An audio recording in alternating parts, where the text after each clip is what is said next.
Welcome to TSAT. This is Ishwar Kumar. ఈ వీడియోలో మనం ట్రైబ్స్ ఆఫ్ ఇండియా గురించి డిస్కస్ చేసుకోబోతున్నాం. సో భారతదేశంలో ఉన్నటువంటి తెగలు, సో ప్రతి రాష్ట్రంలో ప్రతి కేంద్రపాలిత ప్రాంతంలో ఉన్నటువంటి తెగల గురించి మనం డిస్కస్ చేద్దాం. దాంతోపాటు పీవీటీజీస్ అంటాం, పర్టికులర్లీ వల్నరబుల్ ట్రైబల్ గ్రూప్స్ అనేటువంటివి ఉంటాయి. సో భారతదేశంలో టోటల్గా 75 అయితే ఉన్నాయి. సో వాటి గురించి కూడా మనం అన్ని డిస్కస్ చేద్దాం. దాంతోపాటు క్వశ్చన్స్ని ఏ విధంగా ఈ కాంపిటేటివ్ ఎగ్జామ్స్లో ఇటీవల అడుగుతూ ఉన్నారు అనేటువంటి అంశాలను కూడా మనం ఫోకస్ చేద్దాం. Let us start. సో ముందుగా ఇక్కడ ఎవరిని పీవీటీజీగా అంటే లైక్ ఎవరిని ట్రైబ్గా, సో ఒక తెగగా పిలుస్తారు అంటే ఎవరైతే లైక్ ఆదివాసీలకు చెందినటువంటి వారు. దానితో పాటు వీరు ట్రైబ్స్ అనేటువంటి వారు ఎట్లా ఉంటారు అంటే బాహ్య ప్రపంచంతో, సో బాహ్య సమాజంతో సంబంధం లేకుండా ఉంటారు.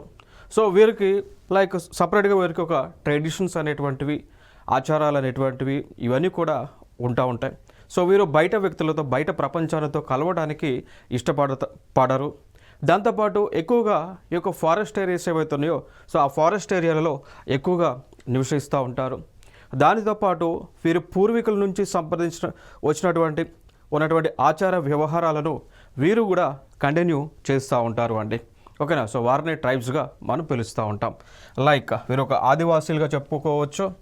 ఒక తెగ అనేది వారి స్వంత చుట్టుముట్టిన సమాజంలో నివసిస్తూ పూర్వీకులు మరియు సంస్కృతులను పంచుకునే ప్రజల సమూహాన్ని తెగగా పిలుస్తాము అనేటువంటి ఒక డెఫినేషన్గా మనకు చెప్పుకోవచ్చు అండి. ఓకే. సో అయితే దీనికి సంబంధించి, ఈ ట్రైబ్స్కి సంబంధించి ఇండియన్ కాన్స్టిట్యూషన్ కూడా గుర్తింపు ఇవ్వడం జరిగింది. దానితో పాటు షెడ్యూల్ మనకి ఇండియన్ కాన్స్టిట్యూషన్లో కొన్ని ఆర్టికల్స్ను కూడా పొందుపరిచారు. ఫర్ ఎగ్జాంపుల్గా తీసుకుంటే ఆర్టికల్ 366 ఆఫ్ 25 అంటాం of the constitution of India. So వీరు షెడ్యూల్ ట్రైబ్స్ గురించి డెఫినేషన్ని కూడా ఇవ్వటం జరిగింది. అర్థమైందా? సో షెడ్యూల్ ట్రైబ్స్ అనేటువంటి డెఫినేషన్ వీరు ఇవ్వడం జరిగింది. వీరి ప్రకారం ఏంటి అంటే ఎవరైతే ట్రైబ్స్ని ఇండియన్ కాన్స్టిట్యూషన్లో మెన్షన్ చేశారో వారిని షెడ్యూల్ ట్రైబ్స్గా పిలుస్తూ ఉంటారు. వారిని ఎందుకు షెడ్యూల్ ట్రైబ్స్గా పిలుస్తుంటున్నారంటే వారికి లైక్ డిస్టింక్ట్ క్యారెక్టరిస్టిక్స్ అనేటువంటివి ఉన్నాయి. ఒక సమూహంగా నివసిస్తూ ఉంటారు, ఒక హ్యామ్లెట్స్గా నివసిస్తూ ఉంటారు, బాహ్య సమాజంతో కలవడానికి ఇష్టపడరు అనేటువంటి అంశాలన్నీ కూడా ఫోకస్ చేసుకొని వారిని షెడ్యూల్ ట్రైబ్స్గా డిజిగ్నేట్ చేయడం జరిగింది government of India as well as constitution of India అండి. ఓకే. సో దాని తర్వాత మనం చూసుకుంటే ఇదే మనకి షెడ్యూల్ ట్రైబ్స్ సంబంధించి ఆర్టికల్ నెంబర్ 342 కూడా చెప్తా ఉంది అండి. సో భారత రాజ్యాంగంలో ఉన్నటువంటి అధికరణ 342 చెప్తా ఉంది. Like provides for specification of tribes of tribal communities or parts of or groups within tribes or tribal communities which are deemed to be for the purposes of constitution the scheduled tribes in relation to the state or union territories అండి. Okay. So article 342 ఏం చెప్తా ఉంది అంటే ఒక్కొక్క ప్లేస్లో ఆ సమూహాన్ని schedule ట్రైబ్స్గా designate చేయడం జరుగుతూ ఉంది. అయితే ఇంకొక అంశాన్ని స్పష్టం చేశారు. ఒక రాష్ట్రంలో షెడ్యూల్ ట్రైబ్ హోదా కలిగినటువంటి కులాలు ఏవైతే ఉన్నాయో అవి ఇంకొక రాష్ట్రంలో ఓపెన్ కేటగిరీలో ఉన్నాయి. ఇప్పుడు ఫర్ ఎగ్జాంపుల్గా తీసుకుంటే నాయిక్స్. ఓకే. సో వీరు లైక్ సుగాలీస్ కానీ వీరందరూ కూడా నాయిక్స్ ఎవరైతే ఉన్నారో సో వీరు ఆంధ్ర తెలంగాణలో షెడ్యూల్ ట్రైబ్స్ జాబితాలో ఉంటారు. బట్ వెస్ట్రన్ సైడ్కి వెళ్ళేపాటికి, వెస్ట్రన్ పార్ట్లోకి వెళ్తే వీరు ఓపెన్ కేటగిరీలో ఉంటారు అండి. ఓకేనా. సో లైక్ మనకి ఇక్కడ కొన్ని కమ్యూనిటీస్ లైక్ బంజారాస్ కానీ కొన్ని కమ్యూనిటీస్ ఇక్కడ షెడ్యూల్ ట్రైబ్స్ ఉండగా కొన్ని రాష్ట్రాల్లో వారు ఓపెన్ కేటగిరీలో ఉండటం జరిగింది. సో కారణం ఏంటి అంటే ఆర్టికల్ 342 చెప్తా ఉంది. వారు గనక ప్రజలతో మమేకమై అందరూ కూడా కలిసి ఉంటే వారిని సాధారణ ప్రజలలాగానే ట్రీట్ చేస్తూ ఉంటారు. లేదు ఒక డిస్టింక్ట్ ఫీచర్స్తో ఒక హ్యామ్లెట్స్లో వారు నివసిస్తే కనుక వారిని ఏం చేస్తున్నారు, షెడ్యూల్ ట్రైబ్స్గా గుర్తిస్తూ ఉన్నారు. సో ఇది ఆర్టికల్ 342 ఆఫ్ ఇండియన్ కాన్స్టిట్యూషన్ చెప్తా ఉంది. ఇంకొక అంశం మనం చూసుకుంటే మరి ఒక షెడ్యూల్ ట్రైబ్స్ యొక్క లక్షణాలను మనం చూసుకుంటే క్యారెక్టరిస్టిక్స్ ఆఫ్ షెడ్యూల్ ట్రైబ్స్, దీనిలో the list of schedule tribe is state specific అండి. లైక్ ఒక కులాన్ని, ఒక ట్రైబ్ని షెడ్యూల్ ట్రైబ్గా డెసిగ్నేట్ చేయాలా వద్దా అనేటువంటి ఆలోచన ఉన్నప్పుడు దానికి హక్కు ఎవరికి ఉంటుంది, రాష్ట్ర ప్రభుత్వాలకు ఉంటుంది అండి. రాష్ట్ర ప్రభుత్వం కావాలి అనుకుంటే షెడ్యూల్ ట్రైబ్ హోదాని ఇవ్వచ్చు, వద్దు అనుకుంటే ఆ కులానికి షెడ్యూల్ ట్రైబ్ స్టేటస్ని తొలగించవచ్చు. ఓకేనా. సో అది కూడా కంప్లీట్గా స్టేట్ గవర్నమెంట్ కంట్రోల్లో ఉంటుంది. ఇంకొక అంశం ఏంటి అంటే ఇక్కడ రిజర్వేషన్స్ అనేటువంటివి కూడా, సో రిజర్వేషన్స్ అనేటువంటివి కూడా స్టేట్ సబ్జెక్ట్గా మనం చెప్పుకోవచ్చు. So it is a state subject. అందుకే ఇటీవల సుప్రీంకోర్ట్ ఆఫ్ ఇండియా రిజర్వేషన్స్ సంబంధించి ఎస్సీ సబ్ క్లాసిఫికేషన్కి సంబంధించి కూడా జడ్జిమెంట్ ఇచ్చినప్పుడు ఏమని చెప్పారు అంటే రిజర్వేషన్ అనేటువంటిది స్టేట్ సబ్జెక్ట్ కాబట్టి స్టేట్ డెసిషన్ తీసుకొని వారు ఆ రాష్ట్రంలో ఉన్నటువంటి సిచ్యువేషన్ ప్రకారం వాళ్ళు కమిటీ వేసుకొని ఆ కమిటీ వచ్చినటువంటి నివేదిక ప్రకారము ఎటువంటి బయాస్డ్నెస్, ఓకేనా, సో ఎటువంటి పక్షపాతం లేకుండా ఈ యొక్క సబ్ క్లాసిఫికేషన్ అయినా రిజర్వేషన్స్ అయినా అమలు చేయండి అని చెప్పారు. సో హక్కు ఎవరికి ఇచ్చారు? స్టేట్ గవర్నమెంట్స్కి ఇవ్వడం జరిగింది. సో అందుకోసమే ఇవాళ రిజర్వేషన్స్ అయినా కానీ లేదా ఒక కులాన్ని షెడ్యూల్ ట్రైబ్ గాను షెడ్యూల్ కాస్ట్ గాను డెసిగ్నేట్ చేయడానికి హక్కు కలిగినటువంటిది స్టేట్ గవర్నమెంట్, లేదంటే కేంద్రపాలిత ప్రాంతం ఉంటే యూటీకి హక్కు ఉంటుంది. ఓకేనా. సో ఫైనల్గా వీళ్ళు డిసైడ్ చేసిన తర్వాత దానికి సంబంధించిన బిల్ ఏదైతే ఉందో గవర్నమెంట్ ఆఫ్ ఇండియాకి పంపిస్తే వాళ్ళు యాక్సెప్ట్ చేస్తే వెంటనే కాన్స్టిట్యూషన్లో ఆ చేంజెస్ అనేటువంటివి చేస్తారు అండి. ఓకే, సో ఇది మనకి ప్రాసెస్గా చెప్పుకోవచ్చు. Next, a community declared as the schedule tribe in a state need not be so in another state. ఏదైనా ఒక కమ్యూనిటీని షెడ్యూల్ ట్రైబ్గా డిక్లేర్ చేస్తే ఒక రాష్ట్రంలో వారిని ఇంకొక రాష్ట్రంలో షెడ్యూల్ ట్రైబ్గా డెసిగ్నేట్ చేయాల్సినటువంటి అవసరం లేదు అని చెప్తా ఉన్నారు. ఇంకొక అంశం మనం చూసుకుంటే లైక్ లోకూర్ కమిటీ 1965లో నివేదిక ఇవ్వడం జరిగింది. సో లోకూర్ కమిటీ వీరు నివేదిక 1965లో ఇవ్వగా వీళ్ళు డిసైడ్ చేశారు అండి ఎవరిని షెడ్యూల్ ట్రైబ్గా పెట్టాలి, ఎవరిని షెడ్యూల్ ట్రైబ్గా డెసిగ్నేట్ చేయకూడదు అనేటువంటి అంశాలన్నీ కూడా వీరే రిపోర్ట్ ఇవ్వడం జరిగింది. వీరి ప్రకారం మనం చూసుకుంటే ఇండికేషన్స్ ఆఫ్ ప్రిమిటివ్ ట్రైబ్స్ ఉండాలి. సో ఒక కులాన్ని షెడ్యూల్ ట్రైబ్గా డిక్లేర్ చేయాలి అంటే వారికి పురాతన ప్రాచీన సమయం నుంచి కూడా వారికి గుర్తింపు అనేటువంటిది ఉండాలనేటువంటి చెప్తా ఉన్నారు. డిస్టింక్ట్ కల్చర్, సో వారికి సపరేట్ ఆచార వ్యవహారాలు అనేటువంటివి ఉండాలి అని చెప్తా ఉన్నారు. Shyness of contact with community at large అండి. సో ఏంటి, ఇప్పుడు ఎక్కువగా ప్రజలు ఉన్నటువంటి వారితో మమేకం అవ్వడానికి వారు ఇష్టపడకపోవడం, సిగ్గుపడటం, సో అట్లా ఇవి ఒక క్యారెక్టరిస్టిక్గా తీసుకున్నారు అండి. ఇంకోటి జోగ్రఫికల్ ఐసోలేషన్. ఇప్పుడు ట్రైబ్స్ కూడా ఎక్కడెక్కడ ఉంటారు? ఫారెస్ట్ ఏరియాస్లో చిన్న చిన్న హామ్లెట్స్ రూపంలో, లైక్ చిన్న చిన్న ఊర్లు ఉంటాయి కదా. ఇప్పుడు ఫర్ ఎగ్జాంపుల్ అడవి తీసుకుంటే అడవుల్లో లైక్ కొండ ప్రాంతాల్లో 10 మంది, ఇంకొక ప్రాంతంలో 10 మంది అట్లా నివసిస్తూ ఉంటారా? సో అట్లా అదొక క్యారెక్టరిస్టిక్, అదొక లక్షణంగా ఉండాలని చెప్తా ఉన్నారు.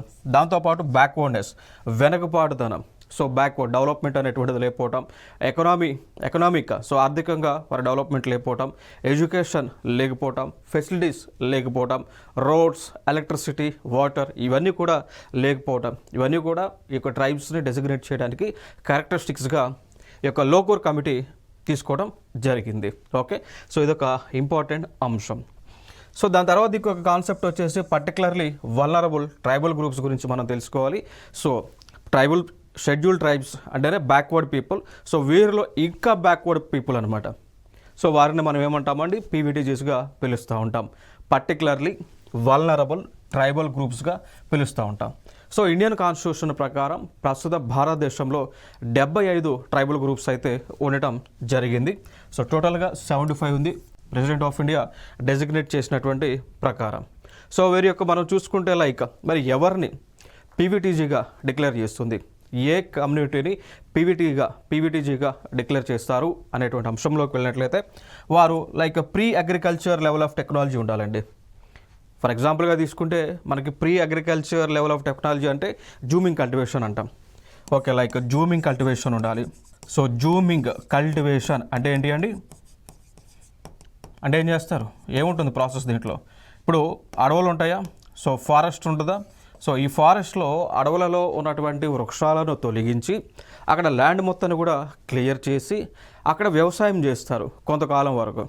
దాని తర్వాత భూమిలో ఉన్నటువంటి ఫెర్టిలిటీ అంతా కూడా లాస్ అయిన తర్వాత మళ్ళీ ఏం చేస్తారంటే అక్కడ నుంచి వెళ్ళిపోయి ఇంకో ప్లేస్లో వ్యవసాయం చేస్తారు.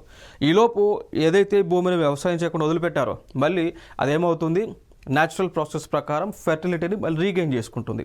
అంటే ఒక ప్రాంతంలో వ్యవసాయం చేస్తారు, ఆ వ్యవసాయం చేసేటప్పుడు అంటే అడవుల నరికి వ్యవసాయం చేస్తారు, అక్కడ కంప్లీట్గా ఆ భూమి యొక్క సార్వాంతం మొత్తం కూడా కంప్లీట్ అయిన తర్వాత దాన్ని మళ్ళీ క్లియర్ చేసేసి అక్కడ నుంచి వేరే ప్లేస్కి వెళ్తారు. సో ఈ ప్రాసెస్నే జూమింగ్ టైప్ ఆఫ్ కల్టివేషన్గా పిలుస్తూ ఉంటారు.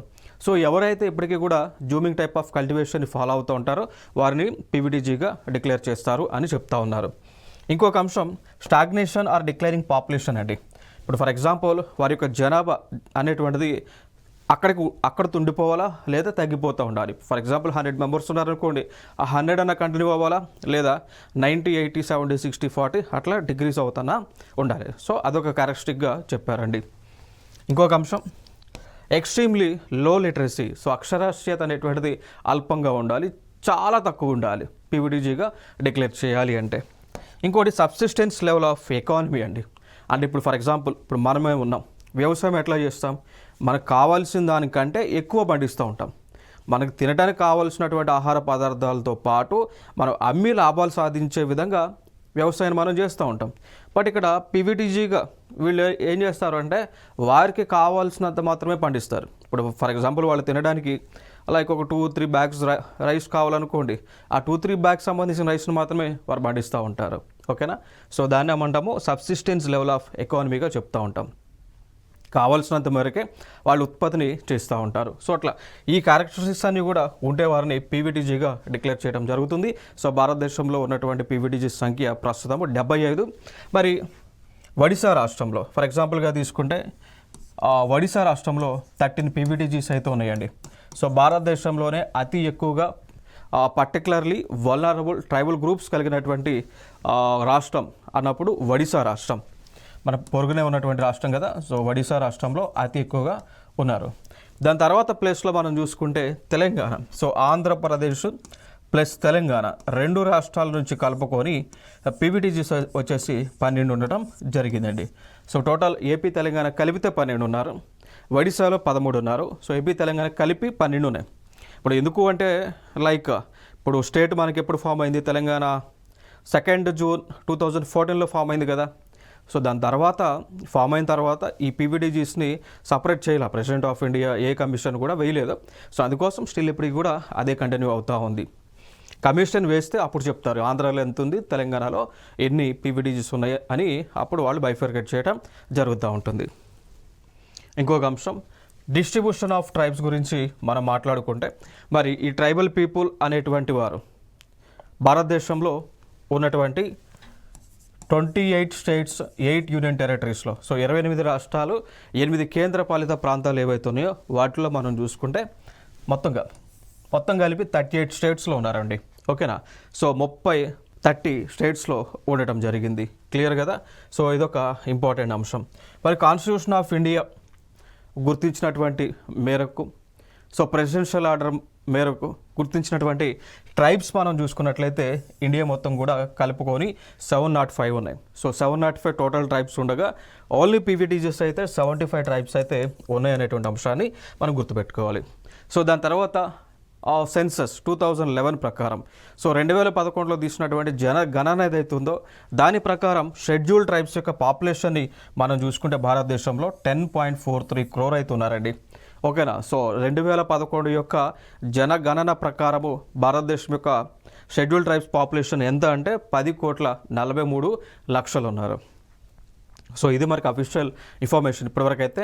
సో 2021లో సెన్సస్ తీయాల్సి ఉందిగా, కరోనా రావడం వల్ల సెన్సస్ 2021లో తీయలేదు. సో మనకి ఇప్పుడు అఫీషియల్గా డాక్యుమెంట్ దాంతోపాటు కంప్లీట్ ఎగ్జామ్స్లో కూడా అడుగుతున్నటువంటి రిపోర్ట్ ఏది అంటే సెన్సస్ 2011 సంబంధించి బేస్ చేసుకునే అడుగుతూ ఉన్నారు అండి.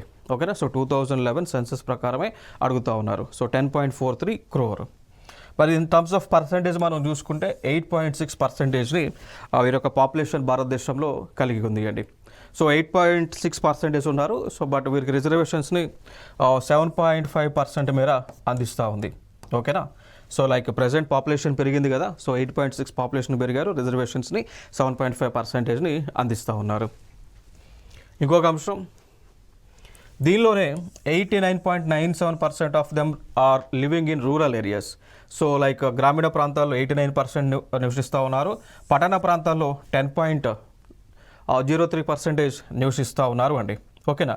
సో లైక్ 2001 నుంచి 2011 మధ్య అంటే 10 సంవత్సరాల కాలంలో వీరి యొక్క పాపులేషన్ పెరుగుదల మనం చూసుకుంటే లైక్ దాన్ని డెకడల్ గ్రోత్ అంటాం. సో మనం చూసుకుంటే 23.66% డెకడల్ గ్రోత్ ఉంది.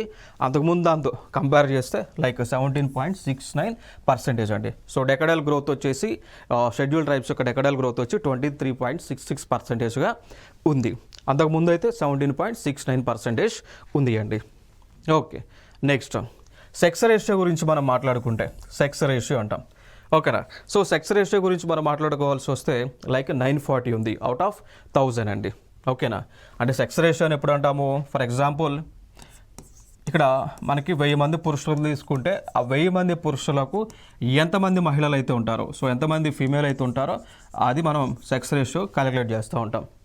ఓకేనా. So for example sex ratio 940 ఉంది అని అన్నారనుకోండి, అంటే ప్రతి 1000 మంది అబ్బాయిలకు 940 మంది అమ్మాయిలు ఉన్నారని దాని మీనింగ్ ఇక్కడ. ఓకేనా. సో మరి షెడ్యూల్ ట్రైబ్స్ మనం చూసుకుంటే ప్రతి 1000 మంది అబ్బాయిలకు 940 మంది అమ్మాయిలు ఉన్నారు. అంటే ఇక్కడ ఏం జరుగుతూ ఉంది అండి, ఏం జరుగుతూ ఉంది, వేరియేషన్ ఉంది కదా. ఓకేనా. సో అదొక ఇంపార్టెంట్ అంశంగా మనం మాట్లాడుకోవచ్చు. దాని తర్వాత 2011 సెన్సెస్ ప్రకారం 2011 census, like 2011 census, scheduled caste population in the country is nearly double of the scheduled tribe population అండి. సో 2011 సెన్సస్ ప్రకారము ఈ ఎస్సీ పాపులేషన్ ఏదైతుందో, సో ఆ పాపులేషన్ కావాలంటే షెడ్యూల్ ట్రైబ్స్ పాపులేషన్ డబుల్ చేస్తే ఎస్సీ పాపులేషన్ వస్తుంది అని చెప్తూ ఉన్నారు. ఈవెన్ మనకు తెలుసు కదా, ఇప్పుడు రిజర్వేషన్స్ని ఏ విధంగా ఇస్తున్నారు, లైక్ బ్యాక్వర్డ్ క్లాసెస్కి రిజర్వేషన్స్ని 27% ఇస్తూ ఉన్నారు, 27%. అండ్ బీసీ రిజర్వేషన్ 27% ఇస్తున్నారు. ఎస్సీ రిజర్వేషన్ వచ్చేసి ఆల్మోస్ట్ 15.5%ని ఇస్తూ ఉన్నారు అప్రాక్సిమేట్గా. అండ్ ఎస్టీ పాపులేషన్ చూసుకుంటే, ఎస్టీ రిజర్వేషన్ చూసుకుంటే 7.5%ని ఇస్తూ ఉన్నారు అండి. అంటే దీన్ని బట్టి మనం చెప్పవచ్చు ఎస్టీ పాపులేషన్ అనేటువంటిది డబుల్ చేస్తే ఎస్సీ పాపులేషన్ వస్తుంది. ఓకేనా. దాని తర్వాత దాన్ని మనము అప్రాక్సిమేట్గా నియర్ టు డబుల్ చేస్తే బీసీ పాపులేషన్ వస్తూ ఉంది. ఓకేనా. సో ఇవి మన భారతదేశంలో రిజర్వేషన్స్ అనేటువంటివి అమలు అవుతూ ఉన్నాయి. దానికి అడిషనల్గా ఇప్పుడు ఎకనామికల్ వీకర్ సెక్షన్ సంబంధించి కూడా రిజర్వేషన్స్ ఇస్తూ ఉన్నారు కదా, ఆల్మోస్ట్ ఒక 10% రిజర్వేషన్. ఓకే. సో ఇవి మనకి ఇక్కడ ఇంపార్టెంట్ ఇన్ఫర్మేషన్. ఇంకొక అంశం చూద్దాం. Like according to 2011 census of India, bill is the most popular tribe అండి.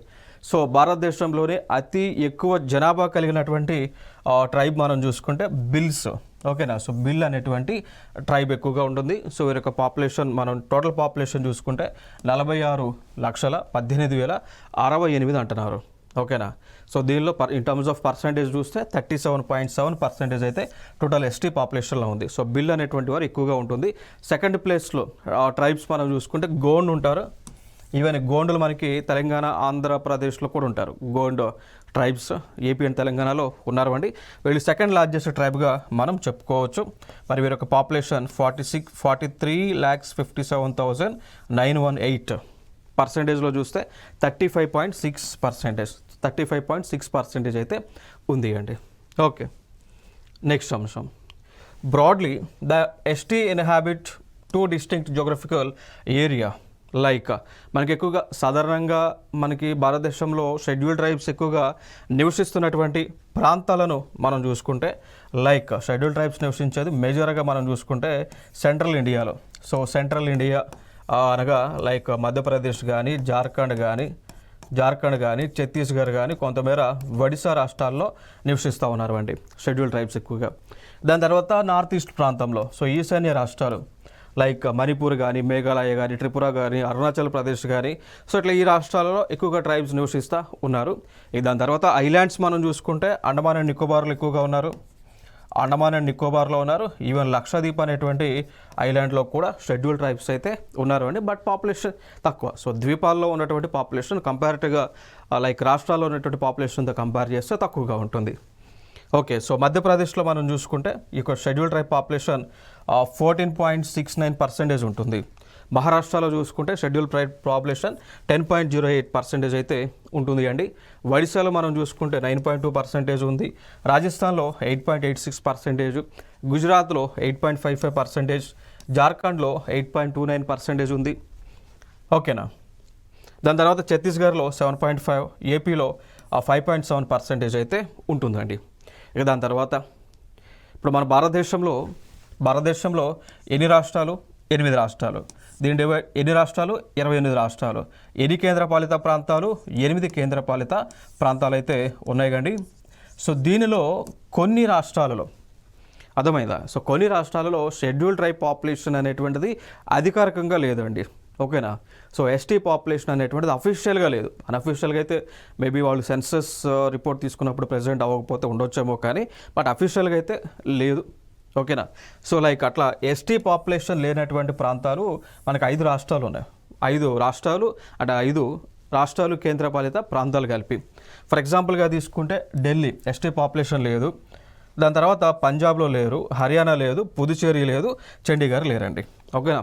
సో లైక్ ఢిల్లీలో లేరు, పంజాబ్లో లేరు, హర్యానాలో లేరు, పుదుచ్చేరిలో, చండీగఢ్లో ఎస్టీ పాపులేషన్ అనేటువంటిది లేదు. ఇంకొక ప్రీవియస్ ఇయర్ క్వశ్చన్ ఏంటి అంటే ఢిల్లీలో, సో టీజీపీఎస్సీ నిర్వహించిన ఇటీవల అడిగినటువంటి క్వశ్చన్ అండి, లైక్ భారతదేశంలో క్రింది వానిలో ఏ ప్రాంతంలో షెడ్యూల్ ట్రైబ్ జనాభా లేదు అకార్డింగ్ టు సెన్సెస్ 2011 అని అడగడం జరిగింది. దానికి ఒక ఆన్సర్ వచ్చేసి అంటే ఇచ్చిన ఆప్షన్స్లో ఉన్నది ఢిల్లీ అండి. సో ఢిల్లీలో ఎస్టీ పాపులేషన్ అయితే లేదు. నెక్స్ట్ ఇంకొక అంశం అంటే అసలు లేదంటే ఉన్నారు, ఉండొచ్చు, బట్ సెన్సెస్ 2011 ప్రకారం వాళ్ళు రికార్డ్ అవ్వలేదు అంతే. ఓకే. సో అది మనకి ఎందుకంటే సెన్సెస్ 2011 మనకి స్టాండర్డ్ కాబట్టి దానిలో లేదని ఇన్ఫర్మేషన్ అయితే ఉంది. ఓకే. సో ఇవన్నీ కూడా షెడ్యూల్ ట్రైబ్స్కి సంబంధించి 2011 యొక్క డేటా అండి. ఓకేనా. ఇంకొక అంశాన్ని మనం చూద్దాం, లైక్ స్టేట్స్లోనే అంటే లైక్ ఇప్పుడు ఫర్ ఎగ్జాంపుల్ ఇక్కడ తీసుకుంటే షెడ్యూల్ ట్రైబ్స్ ఉన్నారు, ఏ రాష్ట్రంలో ఆ ఉన్న పాపులేషన్లో ఎక్కువ పర్సెంటేజ్లో షెడ్యూల్ ట్రైబ్స్ ఉన్నారు. సో చూసుకుంటే మిజోరాంలో ఉన్నారు, అట్లా మనకి 94.43% అండి. ఓవరాల్గా షెడ్యూల్ ట్రైబ్ పాపులేషన్ మనం క్యాలిక్యులేట్ చేస్తే మధ్యప్రదేశ్లో ఎక్కువగా ఉన్నారు, అర్థమైందా. సో మధ్యప్రదేశ్లో ఎక్కువ పాపులేషన్ ఉంది షెడ్యూల్ ట్రైబ్స్. బట్ ఇక్కడ మిజోరాం పాయింట్ ఆఫ్ వ్యూలోకి వచ్చేసి ఇప్పుడు ఫర్ ఎగ్జాంపుల్ మిజోరాం రాష్ట్రం మొత్తంగా పాపులేషన్ మనం 100% అనుకుంటే ఈ 100%లోనే ఎక్కువగా 94.43% వచ్చేసి ఎవరున్నారంటే షెడ్యూల్ ట్రైబ్స్ ఉన్నారు. సో మిగిలినటువంటి అప్రాక్సిమేట్గా తీసుకుంటే 5.57, సో లైక్ 5.57 ఏదైతే ఉందో దీనిలో మిగిలినటువంటి పాపులేషన్ లైక్ ఓసీలు కానీ, బీసీలు కానీ అండ్ ఎస్సీస్ కానీ ఉంటారు. ఓకేనా. సో క్లియర్గా అది అర్థమైంది కదా. So Mizoram is the highest proportionate of schedule tribes. ఇంకొకటి ఉత్తరప్రదేశ్ చూసుకుంటే లోయెస్ట్ ప్రపోర్షనేట్ ఉంటుంది. సో యూపీలో మనకి ట్రైబ్స్ ఉంటారు కానీ బట్ అతి తక్కువగా ఉంటారు. లైక్ ఎస్టీ పాపులేషన్ మనం తీసుకుంటే 0.57% ఉంటుంది. మిగిలినటువంటి లైక్ 99, సో 99.43 మేరకు మిగిలినటువంటి కమ్యూనిటీస్ ఉంటాయి, లైక్ ఎస్సీస్ కానీ, బీసీ కానీ, ఓసీ, ఈడబ్ల్యూసీ కమ్యూనిటీస్ అయితే ఉంటాయండి. దాని తర్వాత లైక్ లక్షద్వీప్లో మనం చూసుకుంటే కేంద్రపాలిత ప్రాంతాల్లో చూసుకుంటే హైయెస్ట్ ఎస్టీ పాపులేషన్ ఉంటుంది, 94.8% అయితే ఉందండి. సో అట్లా భారతదేశంలోనే అత్యధికంగా ఎక్కువగా ఎస్టీ పాపులేషన్ కలిగినటువంటి కేంద్రపాలిత ప్రాంతం లక్షద్వీప్. దామన్ అండ్ డయ్యూ మనం చూసుకుంటే దీనిలో లోయెస్ట్ పాపులేషన్ ఉంటుంది, like 60.32%. So Daman and Diu కూడా కేంద్రపాలిత ప్రాంతమే కదా, సో దాంట్లో అతి తక్కువ ఎస్టీ పాపులేషన్ అయితే ఉంటుంది, 6.32%. ఇంకా మనం చూసుకుంటే లైక్ డిస్ట్రిక్ట్స్ పాయింట్ ఆఫ్ వ్యూలో మనం చూసుకుంటే లైక్ ఒక జిల్లా పరంగా మనం చూసుకుంటే ఎక్కువ ఎస్టీ పాపులేషన్ కలిగినటువంటి జిల్లా భారతదేశం మొత్తంగా చూసుకుంటే లైక్ కోరుంగ కుమ్లీ అనేటువంటి ఒక జిల్లా అరుణాచల్ ప్రదేశ్ రాష్ట్రంలో లైక్ 98.58% మేర కంప్లీట్గా షెడ్యూల్ ట్రైబ్ పాపులేషనే ఉంటుంది అండి. దాని తర్వాత కన్నౌజ్ అనేటువంటిది ఉంటుంది యూపీలో, దీనిలో లోయెస్ట్ ఎస్టీ పాపులేషన్ అయితే ఉంది. సో లైక్ 0.0009 ఉంటే ఒక ఇద్దరు ముగ్గురు ఉండుంటారు మేబీ, అందుకే అంత లీస్ట్ పాపులేషన్ వచ్చింది, లేదా 9 మెంబర్స్ అట్లా ఉండొచ్చు, అందుకే అంత మాకు ఆ ఫిగర్ వచ్చింది. సో దాని తర్వాత 2011 ప్రకారం చూసుకుంటే out of 650 districts in the country 49 districts have more than 75% of ST population. Like భారతదేశం మొత్తంగా చూసుకుంటే ఈ ఎస్టీస్ కలిగినటువంటి జిల్లాలు 650 జిల్లాలు ఉండగా దానిలో మనకి 49 జిల్లాల్లో 75% కంటే ఎక్కువ ఎస్టీ పాపులేషన్ ఉంటుంది అని ఒక సెన్సస్ రిపోర్ట్ చెప్తా ఉంది అండి. ఇక దాని తర్వాత మనం చూసుకుంటే మినిస్ట్రీ ఆఫ్ ట్రైబల్ అఫైర్స్ అని ఉంటుంది. సో కేంద్ర ప్రభుత్వంలో ఉన్నటువంటి ట్రైబల్ మినిస్ట్రీ ఏదైతే ఉందో, సో వీరు యొక్క ట్రైబల్ ఆస్పెక్ట్స్లో ఈ ట్రైబల్ పీపుల్ డెవలప్మెంట్ కోసం వీరు పాలసీలను ఫ్రేమ్ చేస్తూ ఉంటారు, ఇంప్లిమెంట్ కూడా చేస్తూ ఉంటారు అండి. ఓకేనా.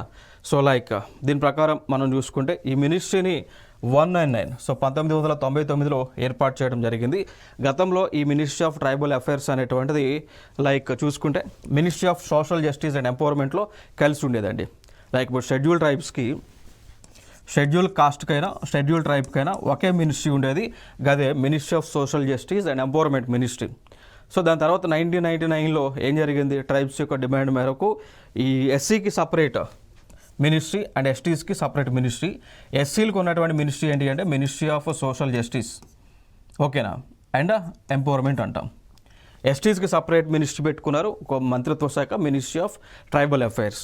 సో ఇవి ఇంపార్టెంట్ ఇన్ఫర్మేషన్ ఇక్కడ. మరి లోక్సభలో మనం చూసుకుంటే లోక్సభ నుంచి 83 సీట్లు షెడ్యూల్ కాస్ట్కి రిజర్వ్ చేయగా, ఇది లోక్సభ నుంచి 47 ఏమో ఎస్టీస్కి రిజర్వ్ చేశారు అండి. సో 84 షెడ్యూల్ కాస్ట్ మెంబర్స్ ఎంపీగా లోక్సభకి కంటెస్ట్ చేయవచ్చు. షెడ్యూల్ ట్రైబ్స్ అయితే మాత్రం 47 ఉంది. ఓకే, సో ఇది ఇక్కడ ఇంపార్టెంట్ ఇన్ఫర్మేషన్. ఇక్కడ స్టేట్ వైజ్ డిస్ట్రిబ్యూషన్ మనం చూసుకుంటే రాష్ట్రాల్లో ఉన్నటువంటి ట్రైబ్స్ మనం చూసుకున్నట్లయితే చూద్దాం. దానికంటే ముందు ఈ రేషియల్ గ్రూప్స్ మనం చూద్దాం. లైక్ రేషియల్ గ్రూప్స్ ఆఫ్ ఇండియాలో మనం చూసుకుంటే ఈ ట్రైబ్స్లోనే మనకి 4 రేషియల్ గ్రూప్స్ ఉన్నాయి. ఒకటి నిగ్రోటస్ అంటాం, ప్రోటో ఆస్ట్రలాయిడ్స్ అంటాం, మంగోలాయిడ్స్ అంటాం, అండ్ మెడిటేరియన్స్గా ఈ యొక్క రేషియల్ గ్రూప్స్ని పిలుస్తాం. టోటల్గా మనకి 4 అయితే ఉన్నాయండి. ఓకే, సో లైక్ ఇవన్నీ కూడా నిగ్రోటివ్స్ అనేటువంటివి చూసుకుంటే లైక్ వీరు ఎక్కువగా మనకి కేరళ ప్రాంతాల్లో, కేరళ కానీ అండమాన్ ప్రాంతాలు ఎక్కువగా ఉంటారు అండి. సో వీరి యొక్క స్కిన్ అనేటువంటిది బ్లాక్ డార్క్ స్కిన్ ఉంటుంది, హెయిర్ ఏమో ఉలీ హెయిర్గా ఉంటుంది, ముఖ్యమో చాలా పెద్దగా ఉంటుంది.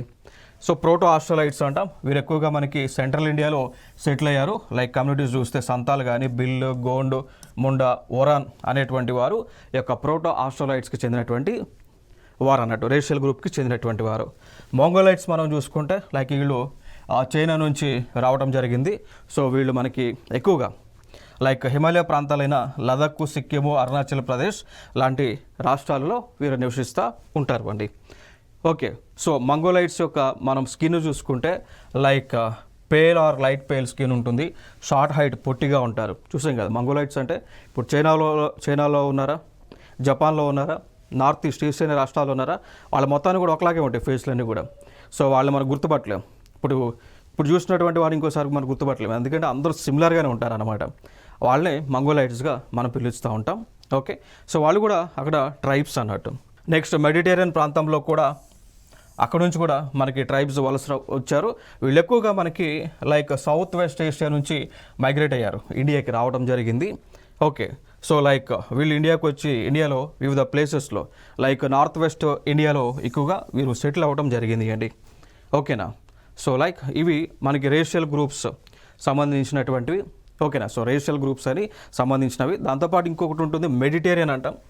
మెడిటేరియన్స్ వీళ్ళు కూడా లైక్ ఇండస్ వ్యాలీ సివిలైజేషన్ ఏదైతే మన భారతదేశంలో ఉందో లైక్ 2500 నుంచి 1500 BC మధ్య ఏదైతే మనకు ఉందో ఇండస్ వ్యాలీ సివిలైజేషన్, సో ఇక్కడ కూడా వాళ్ళు అక్కడ నుంచే మైగ్రేట్ అయ్యి వచ్చారని చెప్తా ఉన్నారు. ఇంకా దాని తర్వాత వీరు ఏం చేశారు, ఈ భారతదేశంలో ఉన్నటువంటి వివిధ ప్రాంతాలకు మైగ్రేట్ అయ్యారు. లైక్ సౌత్ ఇండియాలోకి కానీ, నార్త్ ఇండియాలోకి కానీ, నార్త్ ఈస్ట్లోకి కానీ, నార్త్ వెస్ట్లోకి వీళ్ళు మైగ్రేట్ అవ్వటం జరిగింది అండి. ఓకేనా, సో ఇదే మళ్ళీ మెడిటేరియన్స్లో ఇంకొక టైప్ ఉంటుంది, ఓరియంటల్ మెడిటేరియన్స్ అని చెప్పేసి. వీళ్ళు కూడా ఇండియాకి వేరే ప్రాంతాల నుంచి వచ్చి లైక్ మనం చూసుకుంటే ఈ పంజాబు, ఈ యూపీ, రాజస్థాన్ ప్రాంతాల్లో సెటిల్ అవ్వడం జరిగింది అండి. Okay, so like state wise distribution చూసుకుంటే ఈ విధంగా ఉంటుంది. జమ్మూ అండ్ కాశ్మీర్లో గుజ్జార్, బకర్వాల్, బోటో, బాల్తీ, గడ్డి, సో ఈ విధంగా పాపులేషన్ అయితే ఉంటుంది. సో దీనిని మీరు స్క్రీన్ షాట్ తీసుకొని ఒకసారి అయితే రిఫర్ అయితే చేయండి. అన్ని రాష్ట్రాలకు సంబంధించిన పాపులేషన్ మీకు డిస్ప్లే చేయడం జరుగుతుంది. ఒకసారి స్క్రీన్ షాట్స్ అయితే మీరు చూడండి, ఇక్కడ తీసుకోండి. జమ్మూ కాశ్మీర్, హిమాచల్ ప్రదేశ్, ఉత్తరాఖండ్, ఉత్తరప్రదేశ్, లదాఖ్. దాంతో ఈ ప్రాంతాల్లో ఉన్న ఇంపార్టెంట్ ట్రైబ్స్ గడ్డీస్ ట్రైబ్ అని అండ్ తారు ట్రైబ్స్ ఈ విధంగా ఉన్నారు. నెక్స్ట్ చూస్తే బీహార్లో ఉన్న population, Chhattisgarh, Jharkhand, West Bengal, Odisha. Screen shot అయితే తీయండి. నెక్స్ట్ చూస్తే మధ్యప్రదేశ్, రాజస్థాన్, గుజరాత్, దామన్ అండ్ డియు, దాద్రా అండ్ నగర్ హవేలీ, మహారాష్ట్ర, గోవా ఈ ప్రాంతాల్లో ఉన్న tribes. Bhil tribe most important, భారతదేశంలోనే అతిపెద్ద ట్రైబ్గా మనం చెప్పుకోవచ్చు. సెకండ్ మోస్ట్ పాపులేటెడ్ ట్రైబ్ వచ్చేసి Gond tribes. Okay, next Mizoram, Nagaland, Meghalaya, Sikkim ఈ రాష్ట్రాల్లో ఉన్న ట్రైబ్స్. త్రిపుర, అరుణాచల్ ప్రదేశ్, అస్సాం, మణిపూర్లో ఉన్న ట్రైబ్స్. దీనిలో మోస్ట్ ఇంపార్టెంట్ ట్రైబ్స్ వచ్చి Garo tribe, Khasi tribes. Andhra Pradesh very important, AP చూడండి, ప్లస్ ఇవే మనకి తెలంగాణలో కూడా ఇవే ట్రైబ్స్ ఉంటాయి. కర్ణాటక, తమిళనాడు, కేరళ, తెలంగాణ. ఓకేనా. So Andhra and Telangana same tribes అయితే ఉంటాయి. సో పెద్ద డిఫరెన్స్ అయితే ఎక్కువగా ఉండదు. Next Santhal tribe and Toda tribe. Santhal tribe like president of India Santhal ట్రైబ్కి చెందినటువంటి వారు అనేటువంటి అంశాన్ని మనం గుర్తుపెట్టుకోవాలి. నెక్స్ట్ వచ్చి ఐలాండ్ రీజియన్స్లో అండమాన్ అండ్ నికోబార్, లక్షద్వీప్లో ఉన్నటువంటి ట్రైబ్స్ ఇవన్నీ కూడా. So Jarawa tribe, Sentinelese, Lakshadweep tribes అయితే ఉన్నారు. సో ఇవి మనకి ఇంపార్టెంట్ ట్రైబ్స్గా మనం చెప్పుకోవచ్చు.